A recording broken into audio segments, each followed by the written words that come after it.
Chapter 17.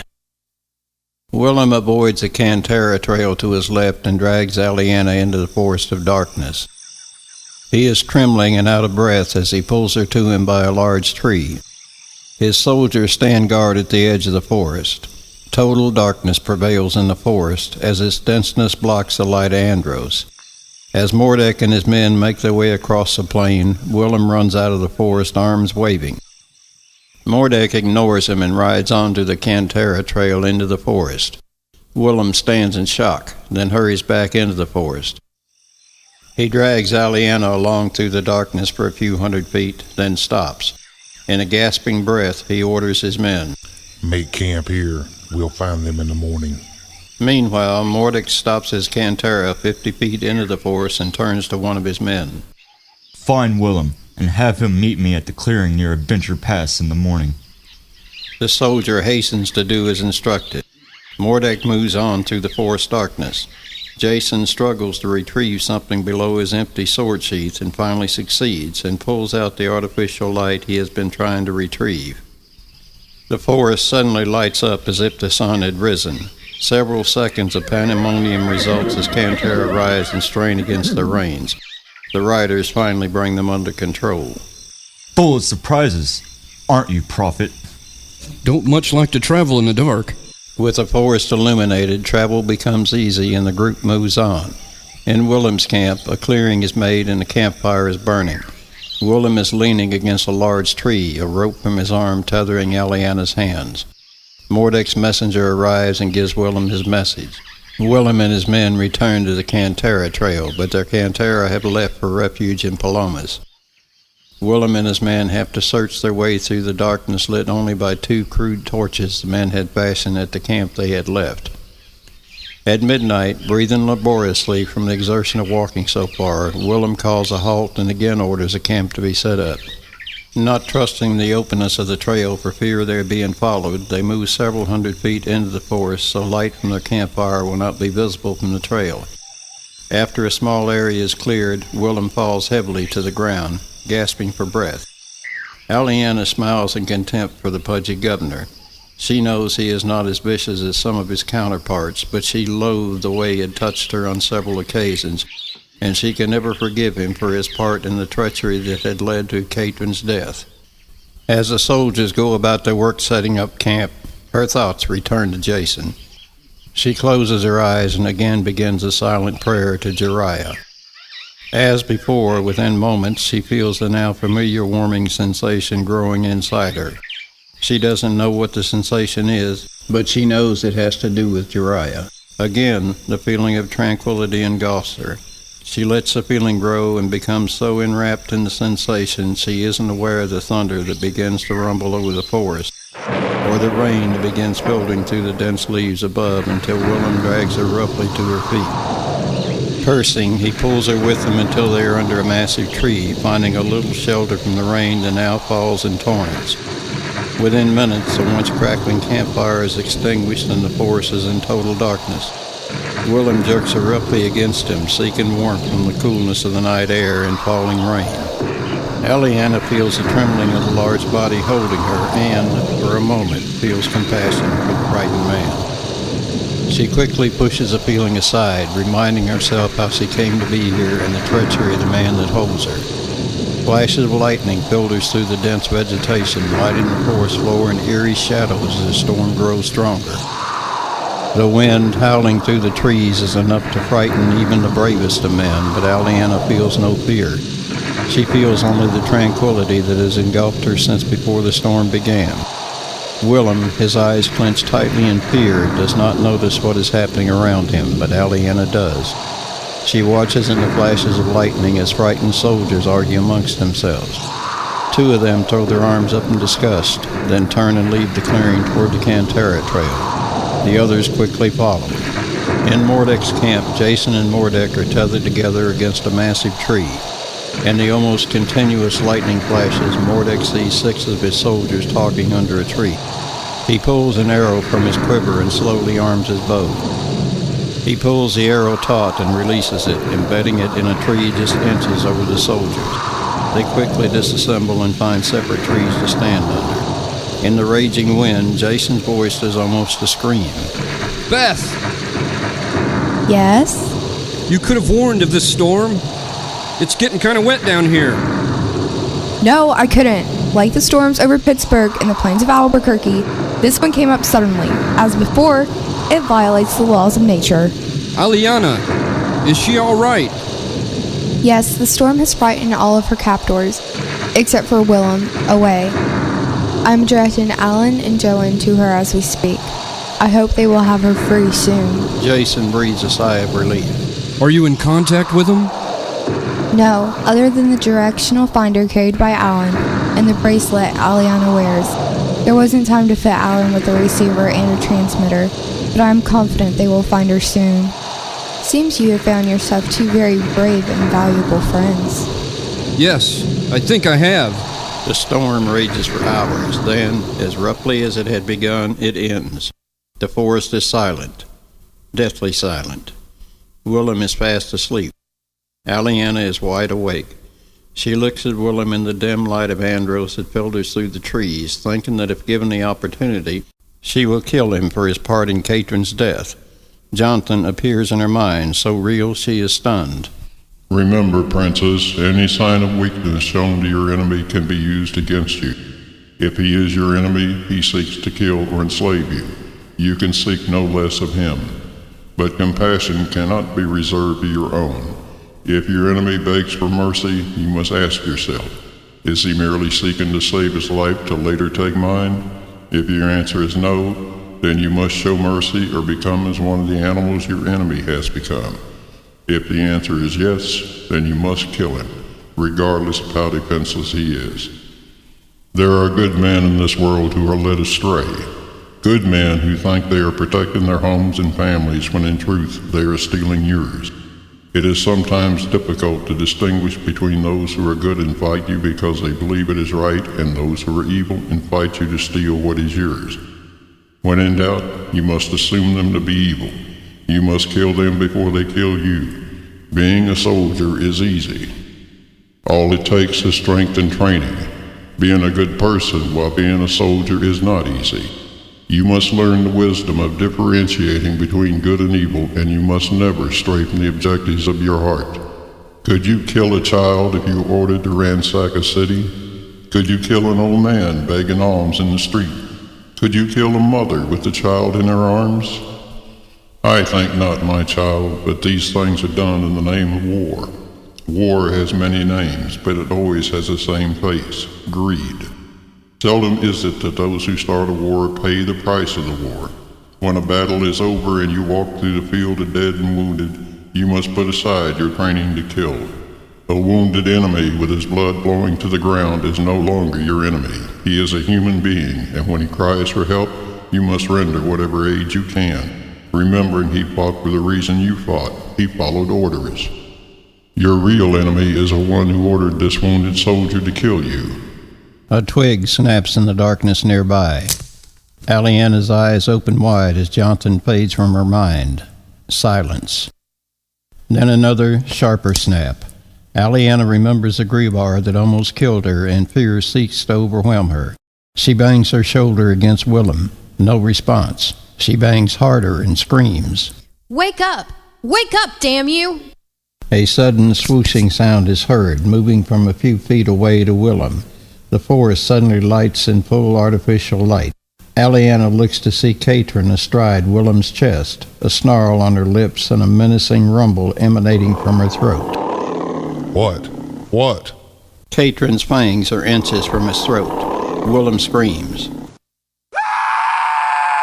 Then faints. As Joan cuts her bonds. How did you find me?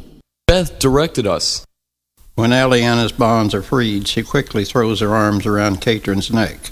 Katrin! Katrin! I thought I had lost you! Katrin's snarl disappears as she softly licks Aliana's face, purring as she does so. After seconds pass, Aliana, holding tightly to Katrin, looks up to Alan. How do you know Beth?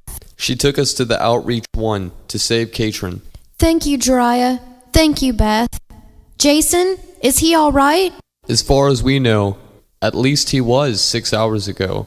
That was the last contact we had with Beth. Where is he? Somewhere ahead of us. Alan notices a directional finder on his wrist change colors and surmises. Seems Beth wants us moving. Joanne places his sword against the governor's neck just as the governor awakens. What do we do with our fat friend here? Run him through the Zephyr he is. No, don't harm him. It's not his blood I want. It's Mordec's. We'll tie him to a tree on the Cantera trail. Someone will find him come morning. Willem smiles a grateful half-smile as Joanne lowers his sword. The next morning, Mordick and his men have broken camp. They are again moving through the forest. Jason is pulled closely behind Mordick. He calls softly. Beth, Yes, Jason? Aliana, is she all right? She's fine, but I'm afraid I have some alarming news. The smile fades from Jason's face. What? Alan and Joan rescued Aliana.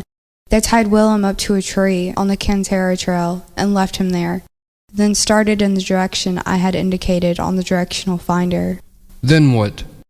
I don't know. For some reason, Alan and Joan are no longer with her. I watched what happened through the bracelet you placed on her wrist, but there's no sound with the image. There was an argument between them. Alan seemed to be protesting something with her. He took the directional finder from his wrist and gave it to her. She placed it on her wrist, but they continued to argue, and she drew her sword and threatened him with it, at which point he just shook his head, and he and Joan moved back on the trail. Aliana watched them for a few minutes, then started towards you, with Katrin close behind. Jason shakes his head in wonder. Where is she now? She's still moving through the forest, but I can't tell exactly where she is. Mordick jerks on Jason's tether. Move it, prophet. Soon you will be with your woman, and soon you and I will discuss our future. Soon you and I will settle a score. Just the two of us. You're in no position to settle anything, except maybe whether you live or die. Perhaps seeing your sweet friend will help you cooperate, especially when you see her beg for mercy. Jason jerks back on the tether in anger. Mordick draws his dagger and hurls it, embedding it in a tree just missing Jason's head. Move it! Jason attempts to struggle, but is prodded by the blade of the sword of the soldier behind him. Meanwhile, in the forest, Katrin follows several feet behind Aliana, moving along the Cantera trail. Alan and Joan are 20 feet behind.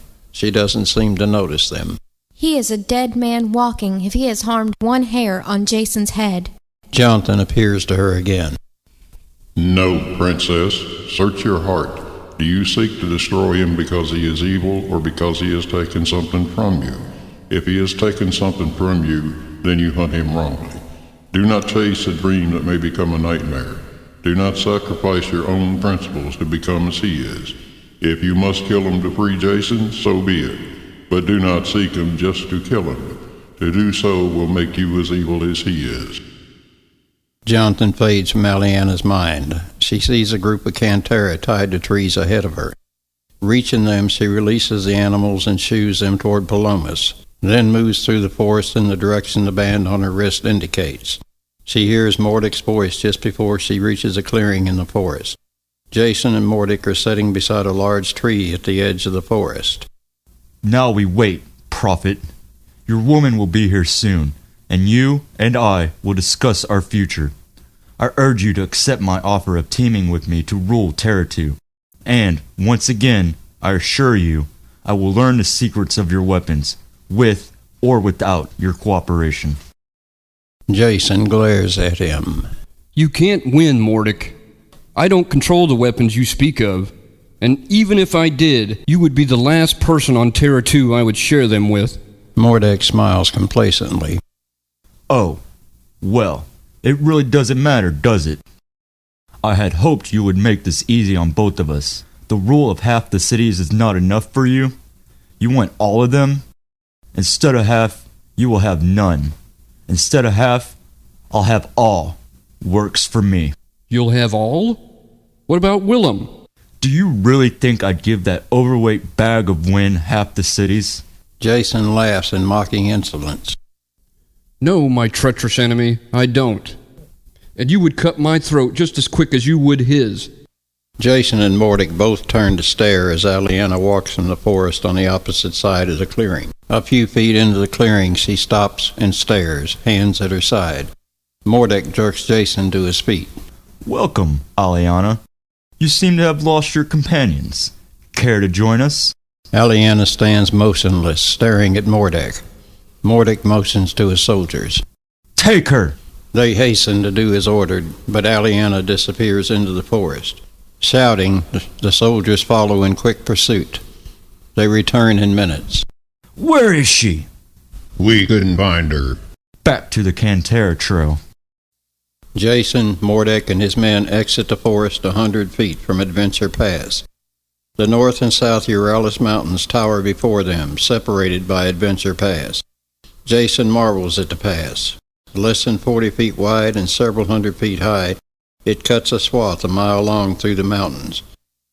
Dark, swirling clouds begin to fill the sky as they make their way across the rocky terrain that separates the forest and the pass.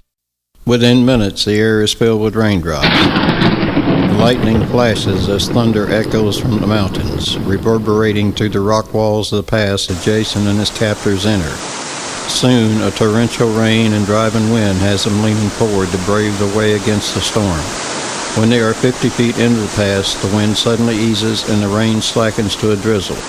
A soldier in the rear shouts, "She's here again!" All turn to see.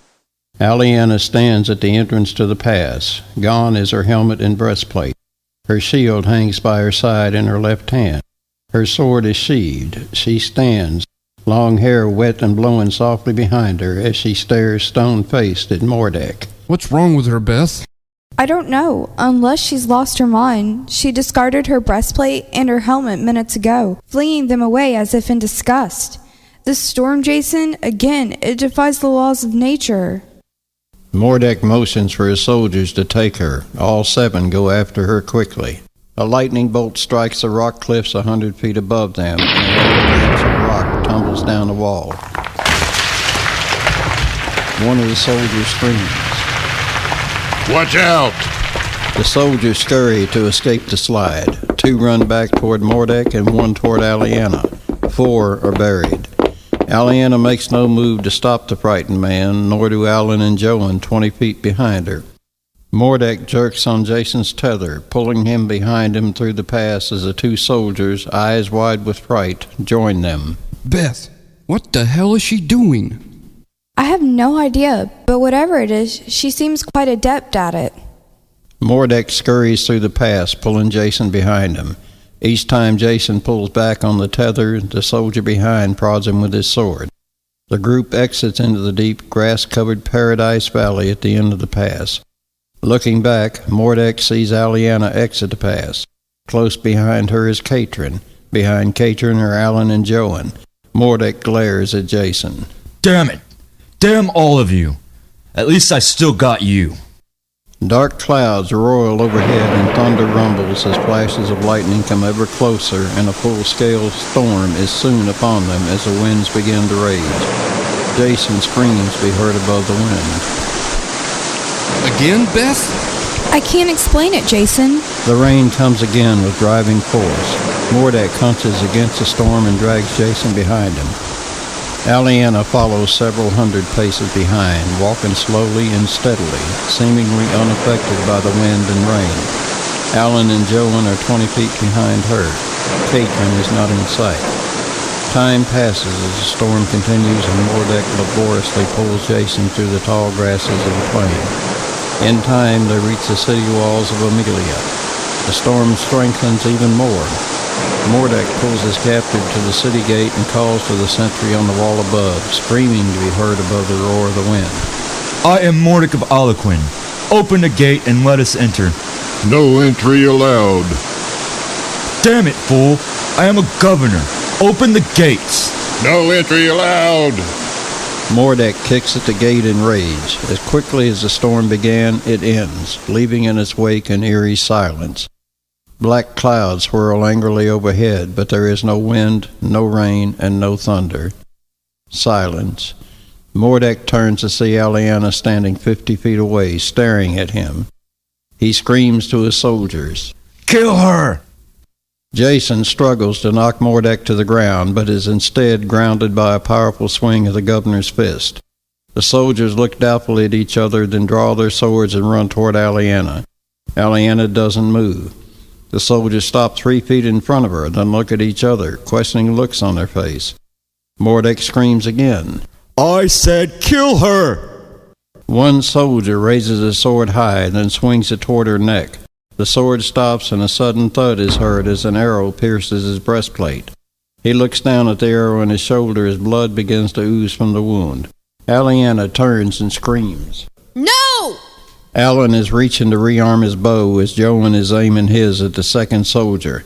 Aliana stares at them as a woman possessed and screams again. No!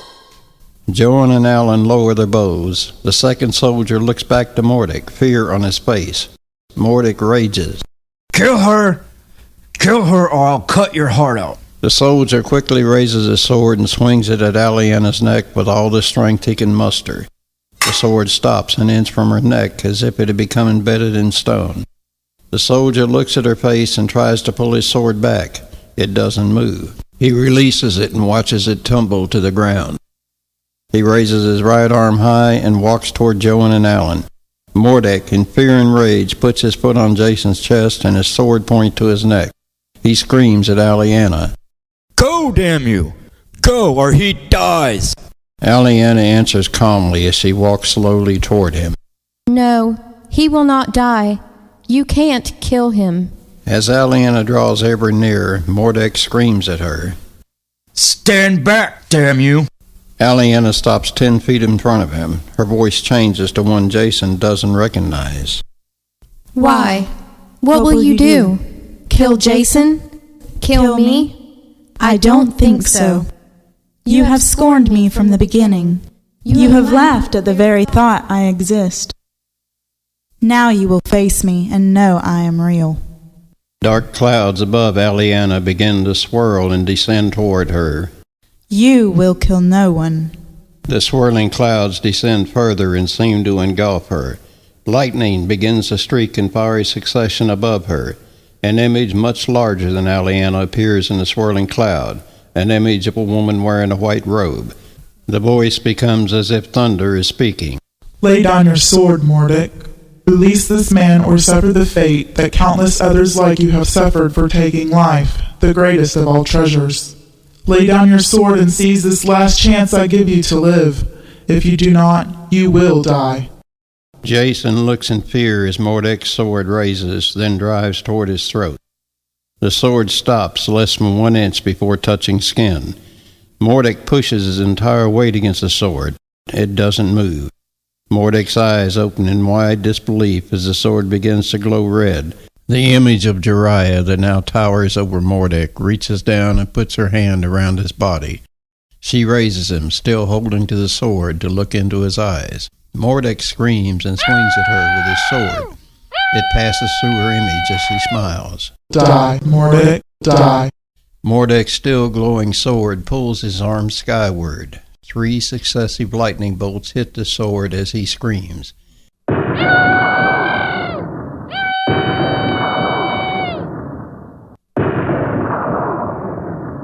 In seconds, his burned and smoldering body plummets to the ground. Jeriah's image fades away as the swirling cloud around Aliana quickly dissipates. The overhead clouds are gone seconds later. Aliana drops to her knees, eyes closed. Alan runs to Jason and cuts his bonds. Jason runs to Aliana and pulls her to her feet, looking into her eyes. Are you all right? Yes, I'm all right now. Now that you are safe. She puts her arms around him and kisses him tenderly, then looks into his eyes. She is real. You know that now, don't you? He pulls her tightly into his arms. Yes, I know that now, Princess. Jason feels Katrin rubbing against his leg, purring gently, and looks down at her. Welcome back, my friend. He reaches to rub behind her ears. Atop the wall, the governor calls down. What are my options, Prophet? What are his options, Beth? He has ruled his people well. He stood with Mordek at the bridge, believing you were the enemy. But as my laser fired, He brought his soldiers and returned to the city. Just open the gate. You have nothing to fear from us. Immediately the gate swings open. Woodrun makes his way through the crowd of cheering soldiers inside the gate. His right hand high, he welcomes Jason and Aliana. Aliana's head lays weary against Jason's shoulder.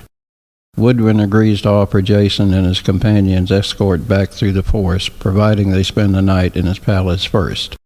Jason, knowing Aliana is drained to sleep, agrees. In his room, Jason holds to Aliana and looks into her eyes. He pushes her still wet hair back from her eyes. Sure you're all right? I've never been more all right. She pulls his lips to hers and kisses him. The kiss becomes deeper and more passionate as the seconds pass. Jason pulls back.